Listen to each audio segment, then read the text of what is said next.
Welcome to the Darkest Page podcast.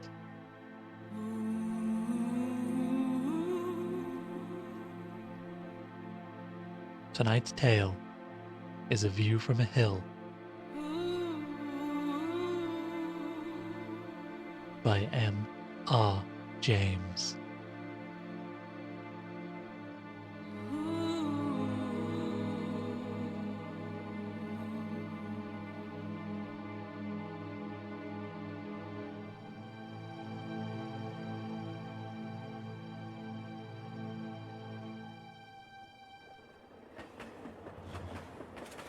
How pleasant it can be, alone in a first-class railway carriage on the first day of a holiday that is to be fairly long, to dawdle through a bit of English country that is unfamiliar, stopping at every station.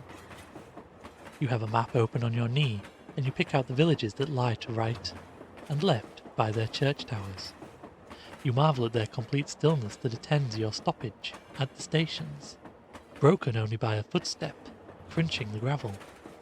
Yet perhaps that is best experienced after sundown, and the traveller I have in mind was making his leisurely progress on a sunny afternoon in the latter half of June. He was in the depths of the country. I need not particularise further than to say that if you divide the map of England into 4 quarters, he would have been found in the southwestern of them. He was a man of academic pursuits, and his term was just over. He was on his way to meet a new friend, older than himself. The two of them had met first on an official inquiry in town, had found they had many tastes and habits in common, liked each other, and the result was an invitation from Squire Richards to Mr. Fanshawe, which was now taking effect. The journey ended about 5 o'clock.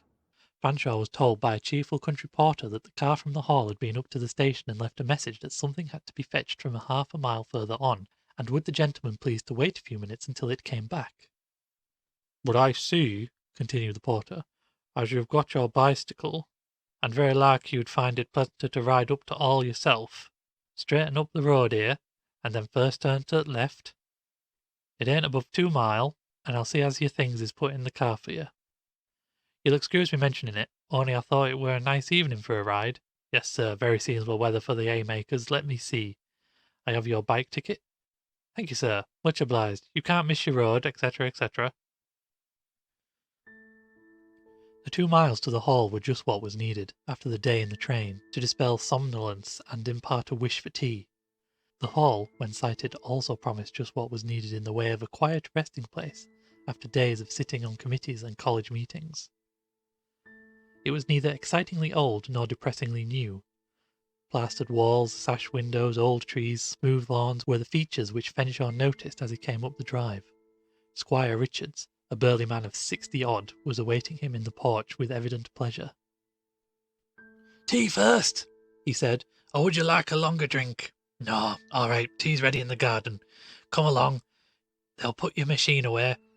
I always have tea under the lime tree by the stream on a day like this." Nor could you ask for a better place. Midsummer afternoon, shade and scent of a vast lime tree, cool, swirling water within 5 yards. It was long before either of them suggested a move, but about 6, Mr. Richards sat up, knocked out his pipe and said, "Look here, it's cool enough now to think of a stroll if you're inclined." "All right. Then what I suggest is that we walk up the park and get onto the hillside, where we can look over the country. We'll have a map, and I'll show you where your things are, and you can go off on your machine, or you can take the car, according as you want exercise or not. If you're ready, we can start now and be back before 8. Taking it very easy." "I'm ready. I should like my stick, though. And have you got any field glasses? I lent mine to a man a week ago, and he's gone off Lord knows where and taken them with him." Mr. Richards pondered. "Yes," he said, "I have, but they're not things I use myself, and I don't know whether the ones I have will suit you. They're old-fashioned, and about twice as heavy as they make 'em now. You're welcome to have them, but I won't carry them. By the way, what do you want to drink after dinner?" Protestations that anything would do were overruled, and a satisfactory settlement was reached on the way to the front hall, where Mr. Fanshawe found his stick, and Mr. Richards, after thoughtful pinching of his lower lip, resorted to a drawer in the hall table, extracted a key, crossed to a cupboard in the panelling, opened it, took a box from the shelf, and put it on the table. "The glasses are in there," he said, "and there's some dodge of opening it, but I've forgotten what it is. You try. Mr. Fenshaw accordingly tried. There was no keyhole, and the box was solid, heavy and smooth. It seemed obvious that some part of it would have to be pressed before anything could happen. The corners, he said to himself, are the likely places. And infernally sharp corners they are too, he added as he put his thumb in his mouth after exerting force on a lower corner. What's the matter? Said the squire. Why, your disguising Borgia box has scratched me, drat it, said Fenshaw. The squire chuckled unfeelingly. Well, you've got it open anyway, he said. So I have. Well, I don't begrudge a drop of blood in a good cause, and here are the glasses. They are pretty heavy, as you said, but I think I'm equal to carrying them. Ready? Said the squire. Come on then, we go out by the garden. So they did, and passed out into the park, which sloped decidedly upwards to the hill which, as Fenshaw had seen from the train, dominated the country. It was a spur of a large range that lay behind.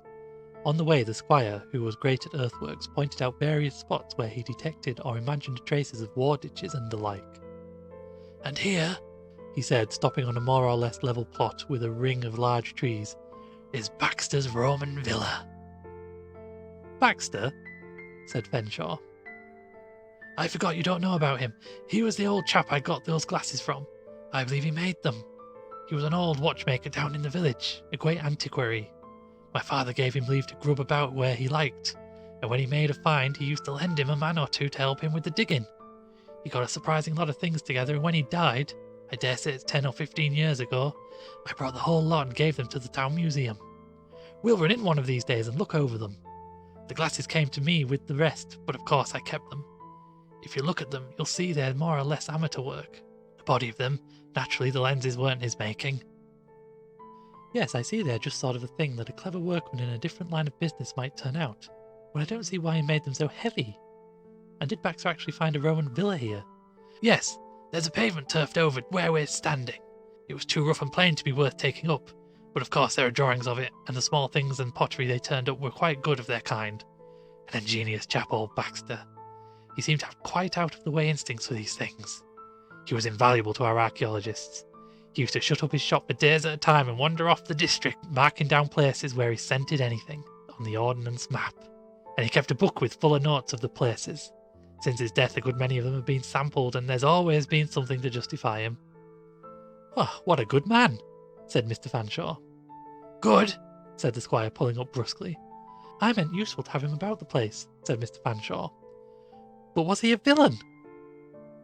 I don't know about that either, said the squire.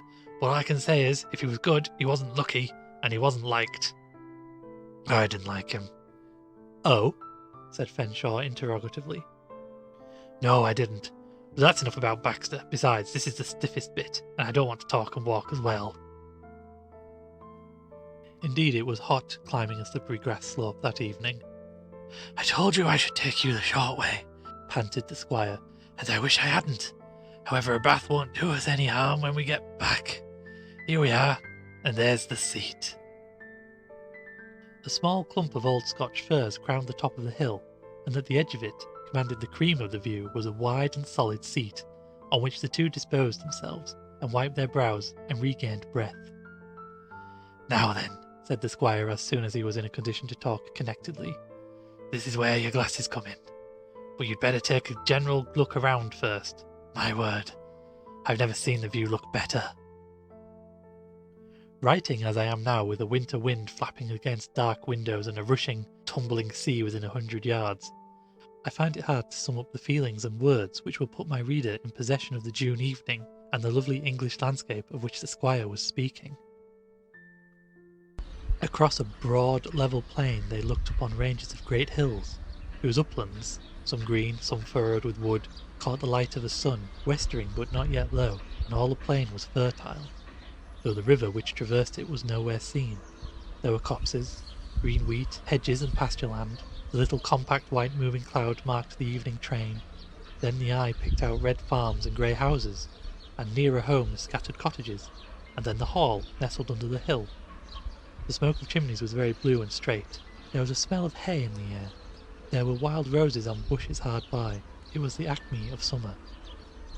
After some minutes of silent contemplation, the squire began to point out the leading features, the hills and valleys, and told where the towns and villages lay.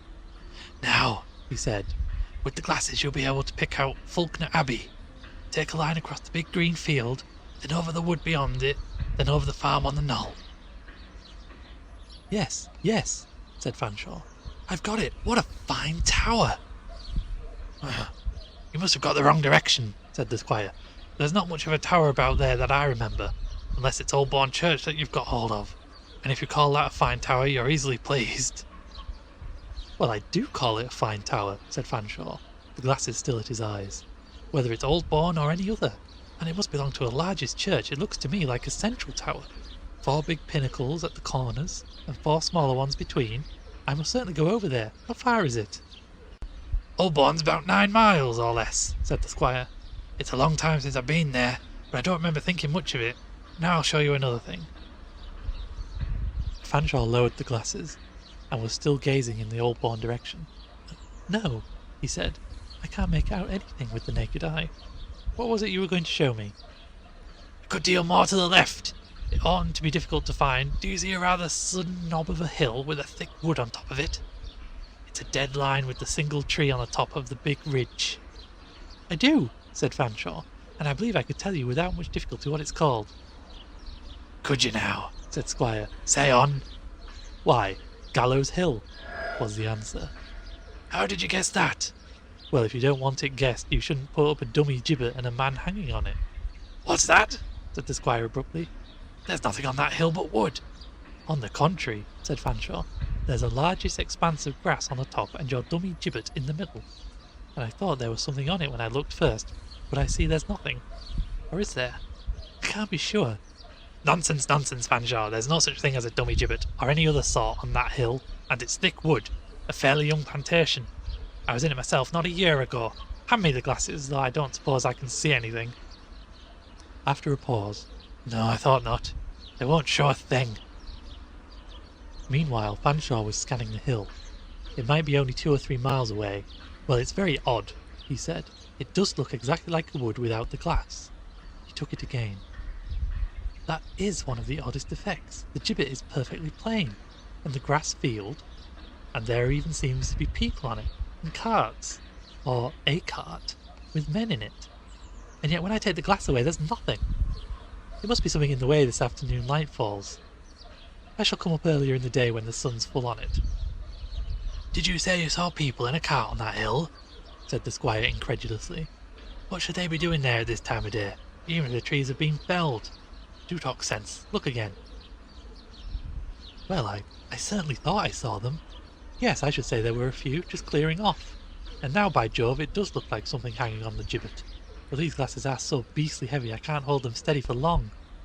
Anyhow, you can take it from me there's no wood, and if you'll show me the road on the map, I'll go there tomorrow." The squire remained brooding for some little time. At last he rose and said, "Well, I suppose that will be the best way to settle it. And now we'd better be getting back. Bath and dinner is my idea." And on the way back he was not very communicative. They returned through the garden, and went into the front hall to leave sticks, etc., in their due place. And here they found the aged butler, Patton, evidently in a state of some agitation. "Beg pardon, Master Henry," he began at once, "but someone's been up to mischief here, and I'm much afraid." He pointed to the open box which had contained the glasses. "Nothing worse than that, Patton," said the squire. "Mayn't I take out my own glasses and lend them to a friend? Bought with my own money, you recollect, at old Baxter's sale, eh?" Patton bowed, unconvinced. "Oh, very well, Master Henry, as long as you know who it was. Only I thought proper to name it, for I don't think that box been off its shelf since you first put it there. And if you excuse me, after what's happened—" The voice was lowered, and the rest was not audible to Fanshawe. The squire replied with a few words and a gruff laugh, and called on Fanshawe to come and be shown his room. And I do not think anything else happened that night which bears on my story, except perhaps the sensation which invaded Fanshawe in the small hours that something had been let out which ought not to have been let out. It came into his dreams. He was walking in a garden which he seemed half to know, and stopped in front of a rockery made of old wrought stones, pieces of window tracery from a church, and even bits of figures. One of these moved his curiosity. it seemed to be a sculptured capital with scenes carved on it. He felt he must pull it out, and worked away and, with an ease that surprised him, moved the stones that obscured it aside and pulled out the block. As he did so, a tin label fell down by his feet with a little clatter. He picked it up and read on it, "On no account move this stone. Yours sincerely, J. Patton." As often happens in dreams, he felt that this injunction was of extreme importance, and with an anxiety that amounted to anguish, he looked to see if the stone had really been shifted. Indeed it had. In fact, he could not see it anywhere. The removal had disclosed the mouth of a burrow, and he bent down to look into it. Something stirred in the blackness, and then to his intense horror, a hand emerged. A clean right hand in a neat cuff and coat sleeve, just in the attitude of a hand that means to shake yours. He wondered whether it would not be rude to let it alone, but as he looked at it, it began to grow hairy and dirty and thin, and also to change its pose and stretch out as if to take hold of his leg. At that he dropped all thought of politeness, decided to run, screamed, and woke himself up. This was the dream he remembered, but it seemed to him, as again it often does, that there had been others of the same importance before, but not so insistent.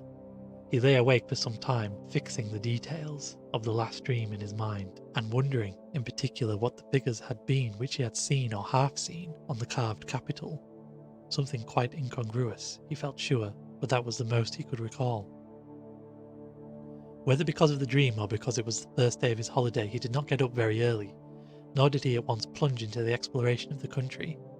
He spent a morning, half lazy, half instructive, in looking over the volumes of the Country Archaeological Society's transactions, in which there were many contributions from Mr. Baxter on finds of flint implements, Roman sites, ruins of a monastic establishment, in fact, most departments of archaeology. They were written in an odd, pompous, only half-educated style. If the man had had more early schooling, thought Fanshawe, he would have been a very distinguished antiquary, or he might have been— he thus qualified his opinion a little later, but for a certain love of opposition and controversy, and yes, a patronising tone as one of possessing superior knowledge, which left an unpleasant taste. He might have been a very well respectable artist. There was an imaginary restoration and evaluation of a priory church which was very well conceived. A fine pinnacled central tower was a conspicuous feature of this. It reminded Fanshawe of that which he had seen from the hill, and which the squire had told him must be Oldbourne. But it was not Oldbourne. It was Fulnacker Priory. "Oh well," he said to himself, "I suppose Oldbourne Church may have been built by Fulnacker monks, and Baxter has copied Oldbourne Tower. Anything about it in the letterpress? Ah, I see it was published after his death. Found among his papers." After lunch, the squire asked Fanshawe what he meant to do. "Well," said Fanshawe, "I think I shall go out on my bike about 4, as far as Oldbourne and back by Gallows Hill. That ought to be a round of about 15 miles, oughtn't it?" "About that," said the squire, "and you'll pass Lambsfield and Wanstone, both of which are worth looking at. There's a little glass at Lambsfield and the stone at Wanston." "Oh, good," said Fanshawe. "I'll get tea somewhere, and may I take the glasses? I'll strap them on my bike on the carrier." "Of course, if you like," said the squire. "I really ought to have some better ones. If I go into town today, I'll see if I can pick up some." "Why should you trouble to do that if you can't use them yourself?" said Fanshawe. "Oh, I don't know. One ought to have a decent pair, and, well, old Patton doesn't think those are fit to use." "Is he a judge?" "He's got some tale. I don't know, something about old Baxter. I promised to let him tell me about it. It seems very much on his mind since last night." "Why that? Did he have a nightmare like me?" "He had something. He was looking an old man this morning, and he said he hadn't closed an eye." "Well, let him save up his tale till I come back." "Very well. I will if I can. Look, here, are you going to be late? If you get a puncture 8 miles off and have to walk home, what then? I don't trust these bicycles. I shall tell them to give us the cold things to eat." "I shan't mind that, whether I'm late or early, but I've got things to mend punctures with, and now I'm off." It was just as well that the squire had made the arrangements about a cold supper, Fanshawe thought, and not for the first time, as he wheeled his bicycle up the drive about 9 o'clock. So also the squire thought and said several times as he met him in the hall, rather pleased at the confirmation of his want of faith in bicycles than sympathy with his hot, weary, thirsty, and indeed haggard friend. In fact, the kindest thing he found to say was, "You'll want a long drink tonight? Cider cup do? All right. Hear that pattern? Cider cup. Iced. Lots of it." Then to Fanshawe, "Don't be all night over your bath." By 9:30 they were at dinner, and Fanshawe was reporting progress, if progress it might be called. I got to Lambsfield very smoothly, and saw the glass. It's very interesting stuff, but there's a lot of lettering I couldn't read. "Not with glasses," said the squire. "Those glasses of yours are no manner of use inside a church, or inside anywhere, I suppose, for that matter, but the only place I took 'em into were churches." "Well, go on," said the squire. "However, I took some sort of photograph of the window, and I dare say an enlargement would show what I want. Then Wanston, I should think that stone was a very out-of-the-way thing, only I don't know about the class of antiquities. Has anyone opened the mounds it stands on?" "Baxter wanted to, but the farmer wouldn't let him." "Oh well, I should think it would be worth doing. Anyhow, the next thing was Fulnacker and Holborn. You know, it's very odd about that tower I saw from the hill. Holborn Church is nothing like it. And of course there's nothing over 30 feet high at Fulnacker, though you can see it with the central tower. I didn't tell you, did I, that Baxter's fancy drawing of Fulnacker shows a tower exactly like the one I saw?" "So you thought, I dare say," put in the squire. "No, it wasn't a case of thinking. The picture actually reminded me of what I'd seen, and I made sure it was Holborn well before I looked at the title." "Well, Bax had a very fair idea of architecture. I dare say what's left made it easy for him to draw the right sort of tower." "That may be, of course, but I'm doubtful if even a professional could have got it so exactly right. There's absolutely nothing left at Fulnacker but the bases of the piers which supported it.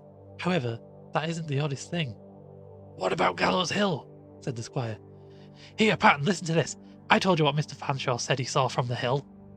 "Yes, Master Henry, you did, and I can't say I was so much surprised, considering—" All right, you keep that till afterwards. We want to hear what Mr. Fanshawe saw today. Go on, Mr. Fanshawe, you turned to come back by Oakfield and Thornfield, I suppose?" "Yes, and I looked into both the churches. Then I got to the turning which goes to the top of Gallows Hill. I saw that if I wheeled my machine over the field at the top of the hill I could join the home road on this side. It was about 6:30 when I got to the top of the hill, and there was a gate on my right, where it ought to be, leading into the belt of plantation." "You hear that, Patton? A belt, he says." "So I thought it was a belt, but it wasn't. You were quite right, and I was hopelessly wrong. I cannot understand it. The whole top is planted quite thick. Well, I went on into this wood, wheeling and dragging my bike, expecting every minute to come to a clearing, and then my misfortunes began. Thorns, I suppose. First I realised that the front tyre was slack, then the back. I couldn't stop to do more than try to find the punctures and mark them, but even that was hopeless. So I ploughed on, and the further I went, the less I liked the place." "Not much poaching in that cover, eh, Patton?" said the squire. "No indeed, Master Henry. There's very few cares to go." "No, I know. Never mind that now. Go on, Fanshawe." "I don't blame anyone for not caring to go there. I know I had all the fancies one least likes. Steps crackling over twigs behind me, indistinct people stepping behind trees in front of me, yes, and even a hand laid on my shoulder. I pulled up very sharp at that, looked round, but there really was no branch or bush that could have done it. Then when I was just about the middle of the plot, I was convinced that there was someone looking down on me from above, and not with any pleasant intent. I stopped again, or at least slackened my pace to look up, and as I did, down I came and barked my shins abominably on. What do you think? A block of stone with a big square hole in the top of it? And within a few paces there were two others just like it. The three were set in a triangle. Now, do you make out what they were put there for?" "I think I can," said the squire, who was now very grave and absorbed in the story. "Sit down, Patton." It was time, for the old man was supporting himself by one hand, and leaning heavily on it. He dropped into a chair and said in a very tremulous voice, "You didn't go between them stones, did you, sir?" "I did not," said Fanshawe emphatically. "I dare say I was an ass, but as soon as it dawned on me where I was, I just shouldered my machine and did my best to run. It seemed to me as if I was in an unholy evil sort of graveyard, and I was most profoundly thankful that it was one of the longest days and still sunlight. Well, I had a horrid run, even if it was only a few hundred yards. Everything caught on everything, handles and spokes and carrier and pedals. Caught in them viciously, or I fancied so. I fell over at least 5 times. At last I saw the hedge, and I couldn't trouble to hunt for the gate." "There is no gate on my side," the squire interpolated. "Just as well I didn't waste my time then. I dropped the machine over somehow and went into the road pretty near head first. Some branch or something got my ankle at the last moment. Anyhow, there I was out of the wood, and seldom more thankful or more generally sore. Then came the job of mending my punctures. I had a good outfit and I'm not all bad at the business. But this was an absolutely hopeless case. It was 7 when I got out of the wood, and I spent 50 minutes over one tyre. As fast as I found a hole and put on a patch and blew it up, it went flat again. So I made up my mind to walk. That hill isn't 3 miles away, is it? Not more across country, but near a 6 by road. I thought it must be. I thought I couldn't have taken well over the hour over less than 5 miles, even leading a bike. Well, there's my story. Where's yours and Patton's? Mine? I've no story, said the squire. But you weren't very far out when you thought you were in a graveyard. There must be a good few of them up there, Patton, don't you think? They left them there when they fell to bits, I fancy. Patton nodded, too much interested to speak. Oh, don't, said Fanshawe. Now then, Patton, said the squire. You've heard what sort of a time Mr. Fanshawe's been having. What do you make of it? Anything to do with Mr. Baxter? Fill yourself a glass of port and tell us. Ah, that's done me good, Mr. Henry, said Patton, after absorbing what was before him. If you really wish to know what were in my thoughts, my answer would be clear in the affirmative. Yes, he went on, warming to his work. I should say, as Mr. Fenshawe's experience of today were very largely due to the person you named. And I think, Master Henry, as I have some title to speak, in view of my having been many years on speaking terms with him, and swore in to be jury on the coroner's inquest near his time 10 years ago, you being then, if you carry your mind back, Master Henry, travelling abroad, and no one here to represent the family. Inquest? Said Fanshawe. An inquest on Mr. Baxter, was there? Yes, sir, on that very person. The facts as laid up to that occurrence were these. The deceased was, as you may have gathered, a very peculiar individual in his habits, in my idea, at least, but all must speak as they find. He lived very much to himself, without neither chick nor child, as the saying is, and how he passed away his time was what very few could offer a guess at. He lived unknown, and few could know when Baxter ceased to be, said the squire to his pipe. I beg pardon, Master Henry, I was just coming to that, but when I say how he passed away his time, to be sure we know how intent he was in rummaging and ransacking out all the history of the neighbourhood, and all the number of things he'd managed to collect together. Well, it was spoke of for miles around as Baxter's Museum, and many a time when he might be in the mood, and I might have an hour to spare, have he showed me his pieces of pots and what not, going back his account to the times of the ancient Romans. However, you know more about that than what I do, Master Henry. Only what I was a-going to say was this. As know what he might, and interesting as he might be in his talk, there was something about the man. Well, for one thing, no one ever remembered to see him in church, nor yet chapel at service time. And that made talk. Our rector, he never come in the house but once, never asked me what the man said. That was all anyone could ever get out of him. Then how did he spend his nights? Particularly about this season of the year. Time and again the labouring men would meet him coming back as they went out to their work, and he'd pass them but without a word, looking, they say, like someone straight out of the asylum. They see the whites of his eyes all round. He'd have a fish basket with him, and they noticed that he always come the same road, and the talk got to be that he'd made himself some business, and that not the best kind. Well, not so far from where you was at 7 o'clock this evening, sir. Well, now after such a night as that, Mr. Baxter he'd shut up the shop, and the old lady that did for him had orders not to come in, and knowing what she did about his language, she took care to obey them orders. But one day it so happened, about 3 o'clock in the afternoon, the house being shut up as I said, there came a most fearful to-do inside, and smoke out the windows, and Baxter crying out, seemingly in agony. So the man as lived next door, he run round to the back premises, and burst the door in, and several others came too. Well, he tell me he never in all his life smelt such a fearful, well odour as what was in the kitchen place. It seemed as if Baxter had been boiling something in a pot, and overset it on his leg. There he laid on the floor trying to keep back the cries, but it was more than he could manage. And when he seen the people come in, oh, he was in a nice condition. If his tongue weren't blistered worse than his leg, it weren't his fault. Well, they picked him up and got him into a chair and run for the medical man, and one of them was going to pick up the pot, and Baxter, he screams out to let it alone. So he did, but he couldn't see as there was anything in the pot but a few old brown bones. Then they say, Dr. Lawrence will be here in a minute, Mr. Baxter. He'll soon put you to rights. And then he was off again. He must be got up to his room. He couldn't have the doctor come in there and see all the mess. They must throw a cloth over it. Anything. The tablecloth out of the parlour. Well, so they did. but that must have been poison stuff in that pot, for it was pretty near on 2 months before Baxter were about again. Beg pardon, Master Henry. Was you going to say something? Yes, I was, said the squire. I wonder you haven't told me all this before. However, I was going to say I remember old Lawrence telling me he'd attended Baxter. He was a queer card, he said.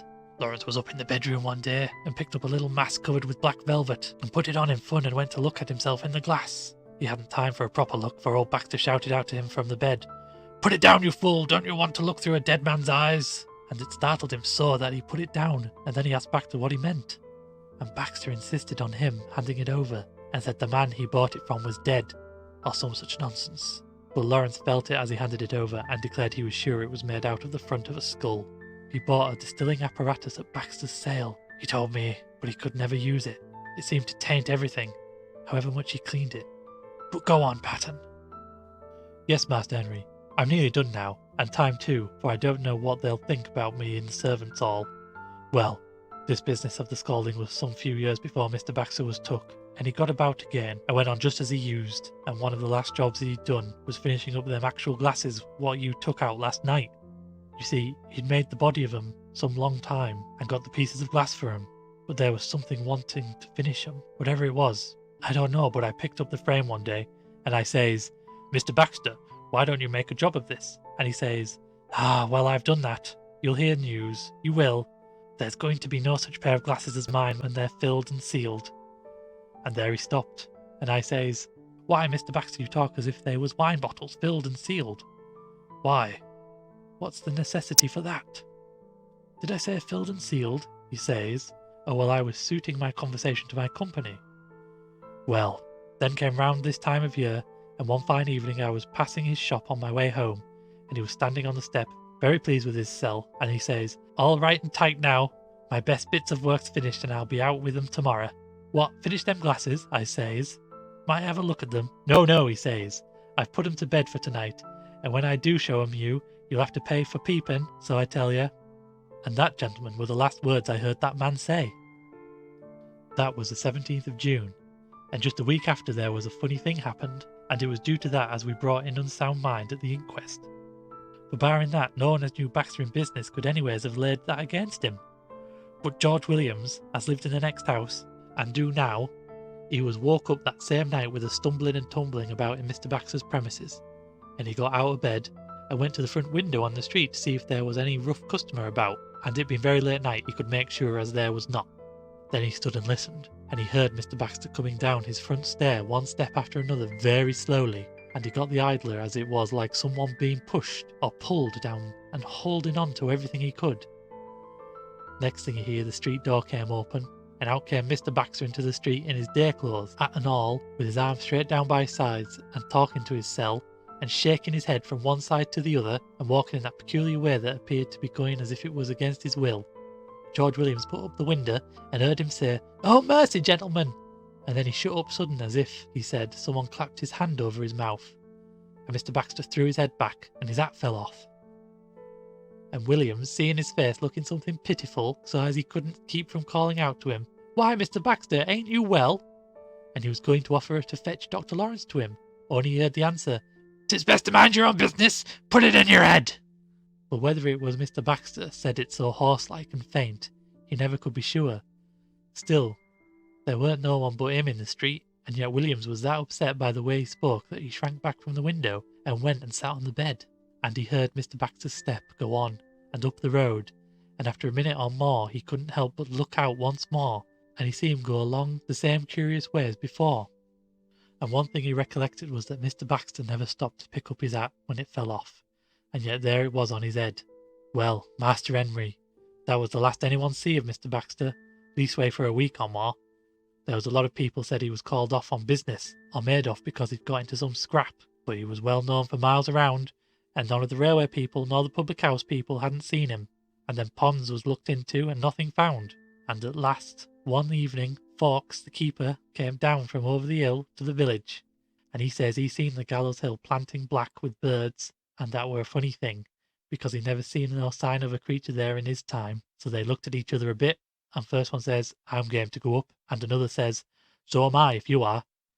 And half a dozen of them set out in the evening time, and took Dr. Lawrence with them.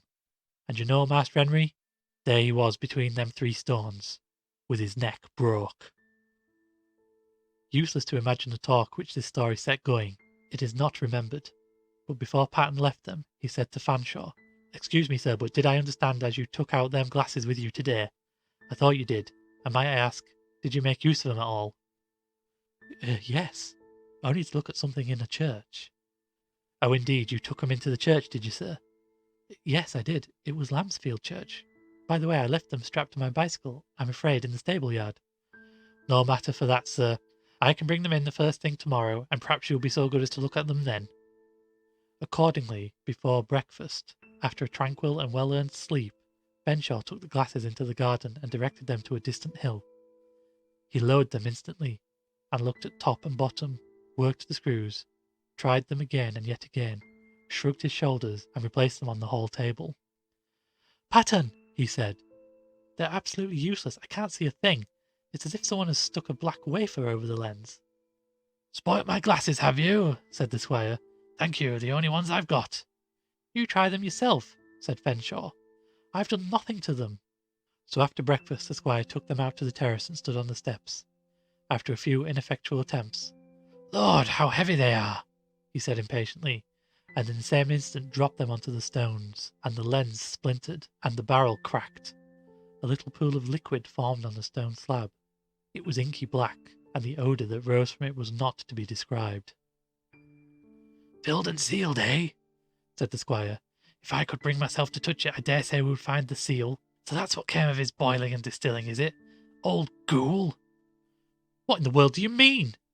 "Don't you see, my good man? Remember what he said to the doctor about looking through dead man's eyes? Well, this was another way of it. But they don't like having their bones boiled, I take it, and the end of it was they carried him off hither. He would not. Well, I'll get a spade and we'll bury the thing decently."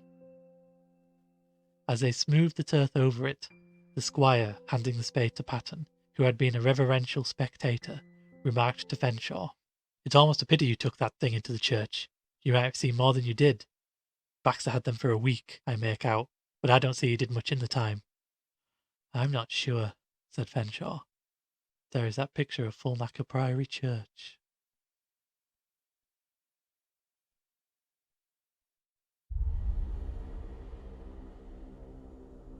Thank you for listening to the Darkest Page podcast.